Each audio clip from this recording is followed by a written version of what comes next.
أسعد الله أوقاتكم بكل خير متابعيني الكرام، وطيب الله أوقاتكم. اليوم بكلمكم على سارة ضحية الألم. سارة كانت فتاة جميلة وجذابة وكانت تسكن في إحدى القرى.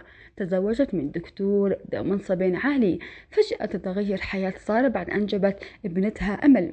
طبعا سارة كانت وفية مع زوجها وكانت امرأة صالحة. فجأة تهمل زوجها وتهمل بيتها ويجي لها زي الوسواس القهري.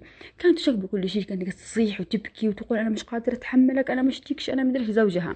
وفعلا زوجها وصل لمرحلة قال لها أنا مش قادرة أعيش معاك وودها لعند أهلها. لما راحت لعند أهلها لما ودها لعند أهلها زاد الألم وزاد المرض. وطبعا أهلها ما شاء الله عليها ما وقفوا معاها وراح يشوفوا إيش سبب مرضها، لا، زيدوا عليها الكلام والبهذل، وأنت إنسانة مش طبيعية، وأنت مجنونة، وأنت مسحورة. وحطوها زي الزريبة في مكان لحالها، ما حطوها داخل بيت أهلها. طبعا أبو سارة وأم سارة توفوا الله يرحمهم، وعاشت مع أخوانها وأختها. طبعا عائلة لئيمة كريهة.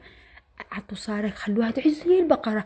وصلت صار مرحلة لا شعورية، كانت تقول ما فيش أحد يشتيني، ما حد يشتيني، وتشوف نفسها خلاص وحيدة بدون أي حد. جلست تعاني حوالي سنتين من الوحدة، لا زوج لا بنتها لا أخوانها، قاعدة وحدها في مكان مظلم بس تاكل وتشرب زيها زي البهيمة. وفي يوم من الأيام جاءوا وشم رائحة كريهة صادرة من داخل المكان اللي فيها سارة. خافوا كانوا حتنتحر ولا شيء. جاءوا وهي ميتة، جات لها أكيد جلطة ولا ذبحة وماتت.